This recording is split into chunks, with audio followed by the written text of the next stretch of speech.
This is Sailing's weekly highlights show, The World on Water, April 11th, 2025. You want to race around the world, so you buy the plans for a mini yacht, you build it yourself, transport it halfway around the world to the starting line, and off you go. Problem: a halyard at the top of the mast needs fixing and you have to climb it to retrieve it. Are the conditions calm enough? Will the boat stay up and not capsize with your weight at the top? But Keri worked it out. He used a boathook to keep the center of gravity low and not roll the boat over.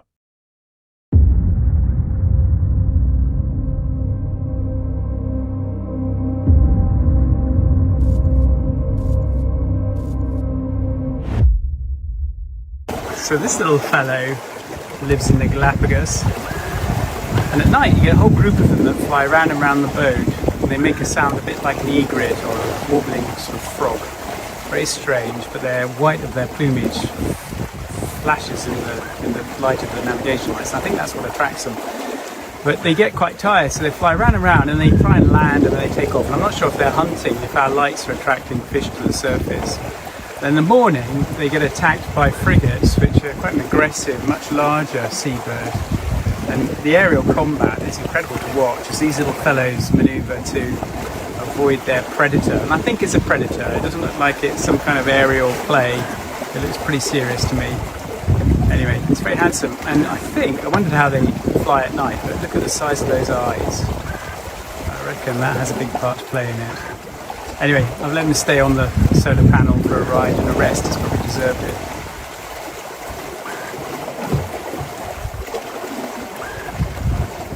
Although it's quite tricky with webbed feet to stay on a slippery solar panel. So having just gone up the mast already this week to fix the spreaders, I've just had the A7 halyard on the top spinnaker halyard, and the splicing on it's come undone. So the kite's come down, the halyard's at the top of the mast. It's relatively calm, so I've got to whiz up there and grab it down. I haven't got time really to get a harness on. What I'll do is I'll put a line on in case my weight at the top of the mast causes the boat to heel violently and I get thrown in the water. At least then I'm still stuck with the boat. But I think a quick dash up and back down should do it. Let's see how it goes.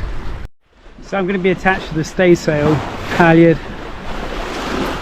Should be long enough to go from the staysail sheave to the top of the mast. I've lengthened it as far as possible by basically putting a knot off on the sheave for the staysail there, just a figure of 8 on a bite. It should hold it.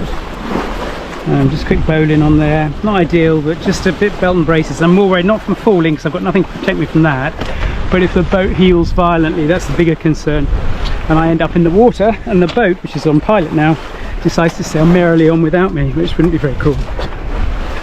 I've got that halyard, whoops, bouncing around a bit.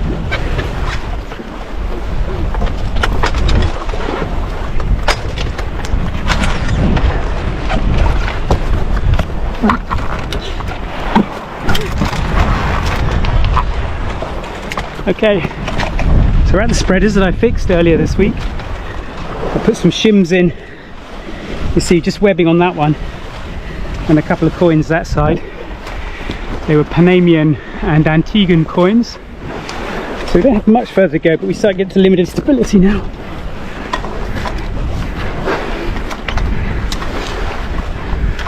You see the halyard just up there. Whoa, she's bouncing around. This one. Oh yeah, that halyard.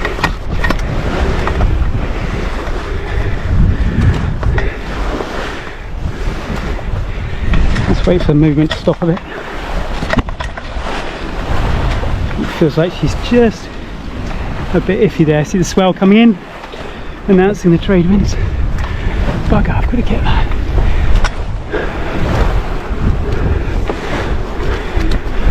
Okay. She's heeling, wait for it to stop heeling. You see that the halyard's trailing in the water behind, just so I can actually pull it down when I catch it. No, she doesn't like me up here. Bugger, I don't want to have to drop the main. So near, but it just feels like it might be. Let's wait to see what happens when this breeze passes. No, it just doesn't like me up here. Look at the pilot working quite hard. Stop her rounding up. Yeah, I'm going to have to get down, I think. So when she comes up, right, make sure it doesn't throw me off. I have to do this without the main up. No, the pilot's not working. She's going to try and jibe the boat. Look at quick camera! Bugger. That's what I didn't want to happen.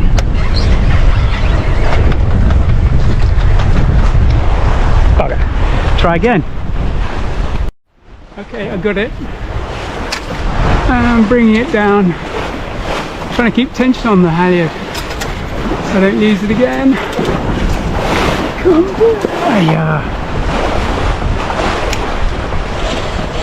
Phew. Victory snatched from the jaws of defeat.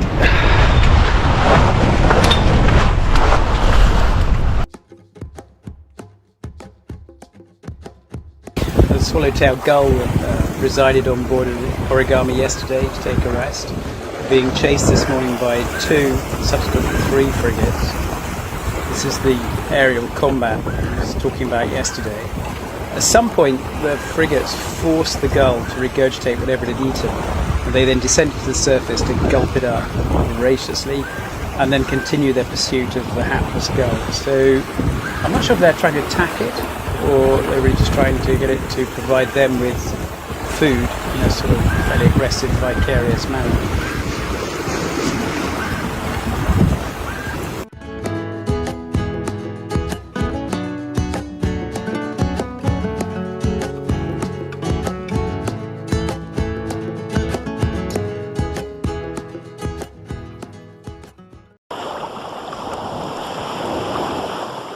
Wrapping up day 3 of the 52nd BVI Spring Regatta, following several days of relentless high winds, competitors will importantly remember the final day of racing, a picture-perfect Caribbean racing day with temperatures in the mid-80s and warm trades blowing 15 to 18 knots, and a great party in the Regatta Village to end a fantastic week of racing.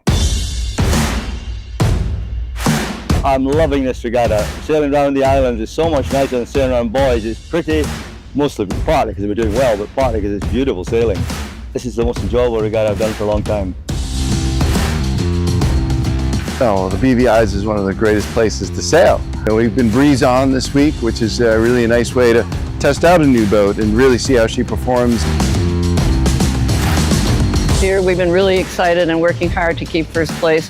And yesterday was particularly difficult. Our competitors, they are doing so well, and it's really fun to have them there because it really pushes us.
I guess the winning formula, sailing with friends. You know, these people have been sailing with me for, like I said, 20 plus years. We came in first in our class, which was awesome. So to cap it off with a win right here, just is amazing feeling, and not a better place to do it. Right down here in Nanny Key. Having a race boat like this is very, very rare. Just racing up and down in the bay, we were doing 18, 19 knots downwind, soaking wet, having a fantastic time. They're getting to experience what it would be like to be sailing on a professional team, so that hopefully in the future we'll be doing this on a 52.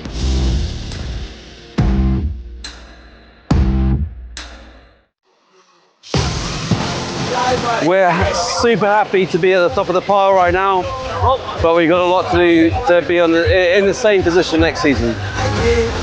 We had 5 wins on the second, so it was good fun coast racing. British Virgin Islands, hard to get to, harder to leave, impossible to forget.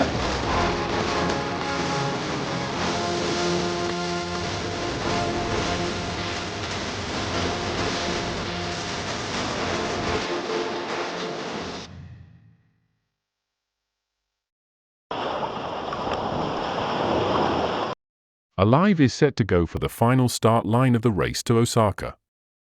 We chat with Duncan and Glenn and are also privileged to be given a below-decks tour of the boat. Alive is scratch boat in this handicap race start, and her wins include the Rolex Hobart race.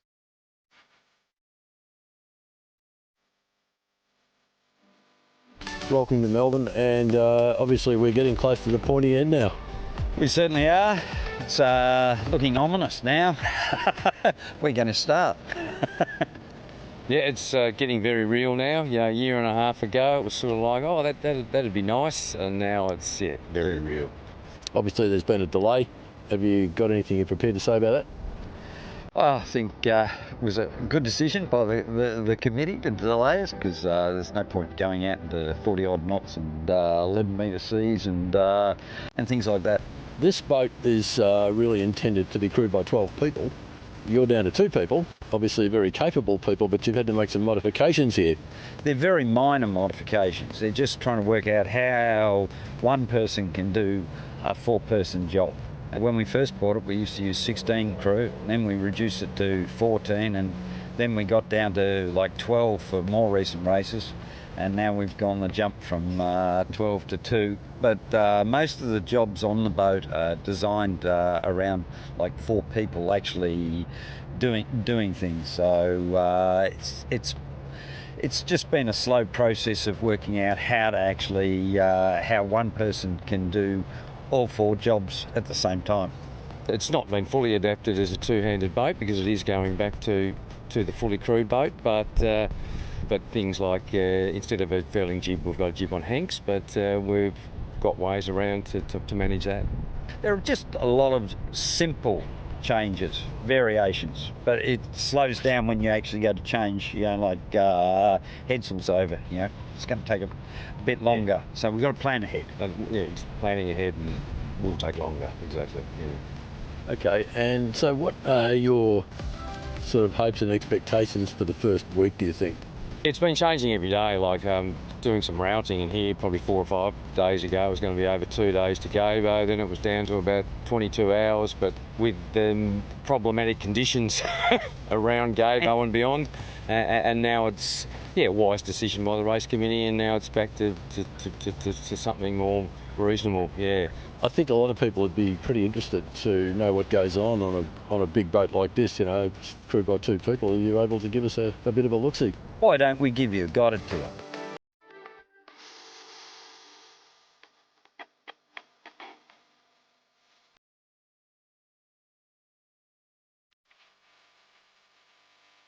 So up forward, of course, we've got a crash bulkhead is the first thing that you can see, but and then once you get past the black, there's the white section there with it's got a little ram on one side of it that's covered with a nose step.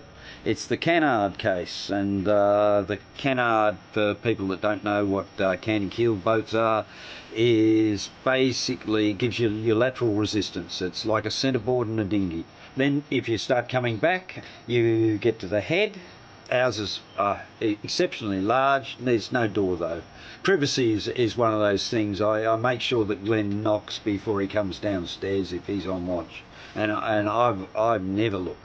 So then we've got the mast. The main halyard comes out the bottom of the mast downstairs, which is unusual to a lot of boats. There are 3 rams on this section of the mast. One is the Cunningham ram, that's on the aft side.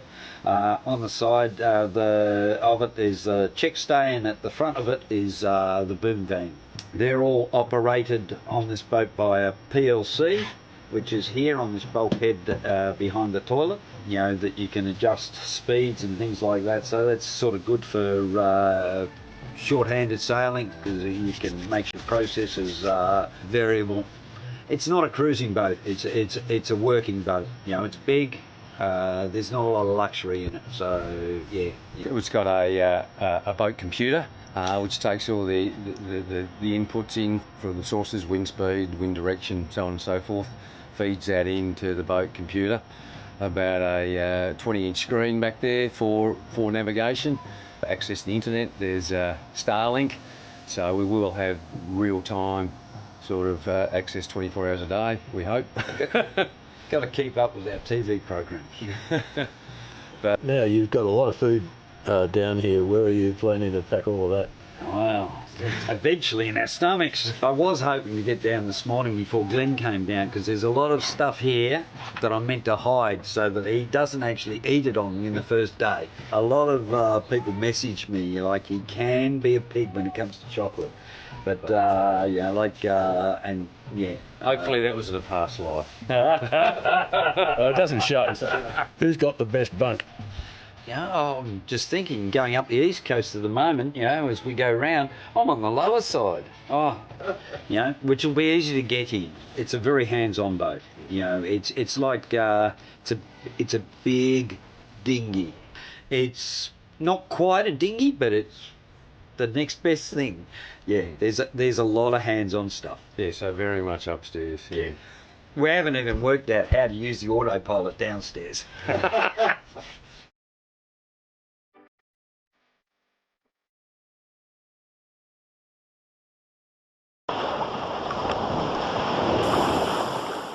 As the first major Olympic sailing regatta of the Los Angeles 2028 cycle, the Balearics Giant 54 Trofio Princesa Sofia Mallorca by Fergus Hotels rolls into Saturday's big finale, the medal races. There may be 4 of the 10 classes with the mathematical odds heavily stacked in the favor of the respective event leaders, but only one event has already been won with a day to spare.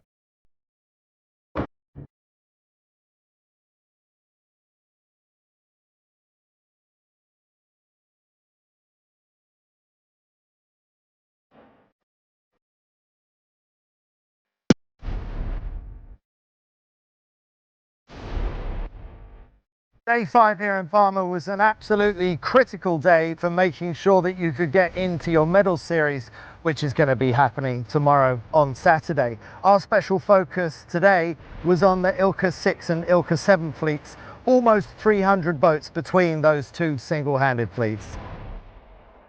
In the ILCA 7, we've got in third position from Italy, Lorenzo Chiavarini. In second place, all the way from Ireland, Phil Lynch. And in first place, the man who already won the event for the 4th time in a row, and he actually won already today with a day to spare, and he did the same last year. Big congratulations from Great Britain, Mickey Beckett. You got to be able to sail in everything. You can't be bad at light winds, strong winds. You've got to have everything covered. It's just, it's a tough event. It'll test everything, and for me so far, it's worked. Now, in comparison with Mickey Beckett, who's already wrapped up the gold, it's nothing like that in the women's ILCA 6, because there are still 6 sailors that could take the gold medal. But the 3 most likely at the top of the leaderboard, currently in third place, Italy's Chiara Bonini. In second from Great Britain, Daisy Collingridge. And in first place from Australia, Zoe Thompson, the runner-up last year, but in the box seat perhaps to go one better. In the ILCA 6, we've had some pretty dominant females in the past, and they've set such a high standard, and for me that motivates me a lot to see how good I can get.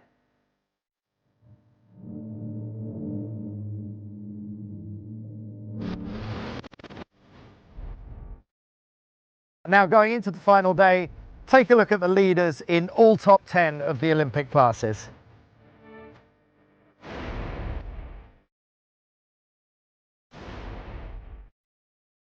If you want to watch the medal races, head over to Trofeo Sofia on our Instagram story. We will be showing all the medal races. Hasta mañana.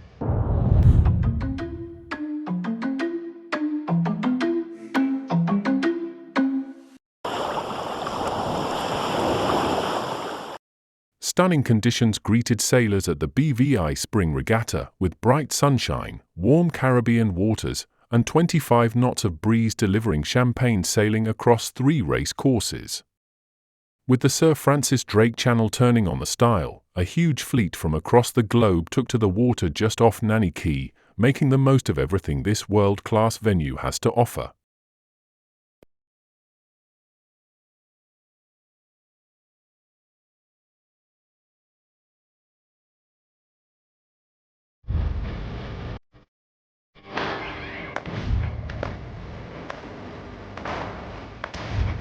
I'm glad to say the trade winds are back again here. I was giving up somehow. I thought we thought the whole thing had changed and we'll never have a decent regatta again. But here it is, we've got the breeze back. We're in the Garden of Eden of sailing, the BVI Spring Regatta, Mount Gay Rum Day. Nothing better than sailing and Mount Gay rum.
Yeah, I mean, it was a little sporty today, very windy, but getting wet, wild, having lots of fun. But I made it home in one piece, and it was great. Well, this is our 4th year, and I have a really good sort of seasoned group that have worked together before, and that pays dividends in conditions like this.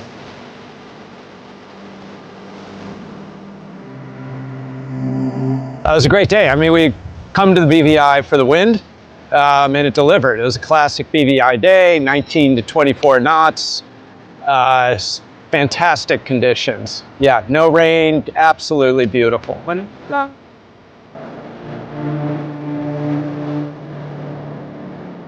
Oh, racing was absolutely epic. Their bareboat is the biggest class in this year's BVI Spring Regatta. We had 19 boats altogether. I think there's 7 in bareboat 1. Bareboat 2 is really, really competitive. I think everybody had an awesome day. Fantastic. It's Mount Gay Day. After an amazing day on the water, we just can't wait to let our hair down, have some nice rum, and just enjoy the vibe.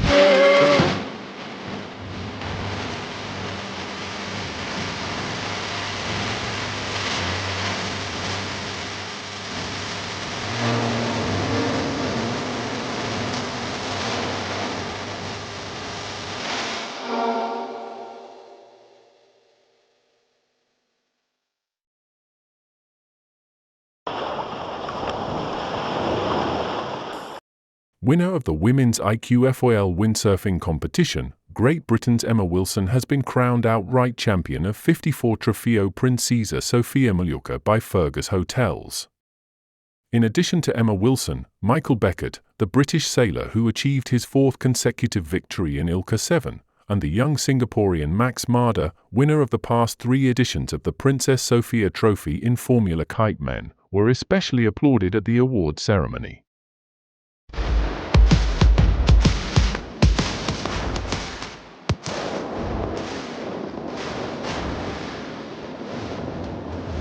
After 6 days of racing in the Bay of Palma, more than 1,000 sailors competing at the 54 Trofeo Princesa Sofia Mallorca by Fergus Hotels, we have 10 medal race winners. Of those 10 gold medal winners, 5 of them for Great Britain. In the double handers, the British won the NACRA 17, the 470 mixed and the 49er FX. Then there was Mickey Beckett taking his 4th win in 4 years in the men's ILCA 7 single-hander, and Emma Wilson dominating the women's IQ4 windsurfing from start to finish.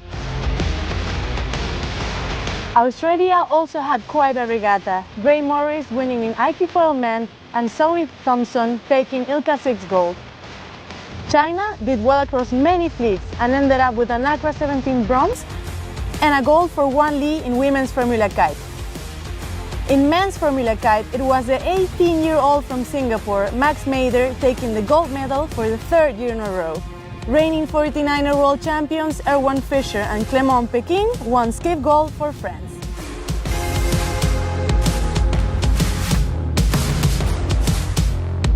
Of all 10 winners, Emma Wilson's victory in the windsurfing was judged to be the most emphatic. For this, she has been crowned overall winner of Trofio Princesa Sofia. Yeah, I'm super happy. I was just looking at the names and there's some big names on there, so yeah, I'm just really proud of my week and really happy. Palmer has put on a fantastic start to the new Olympic cycle leading up to Los Angeles 2028. The first event of the Sailing Grand Slam is done, and in a few weeks' time we see you in the Semaine Olympique Française. Nos vemos en Francia.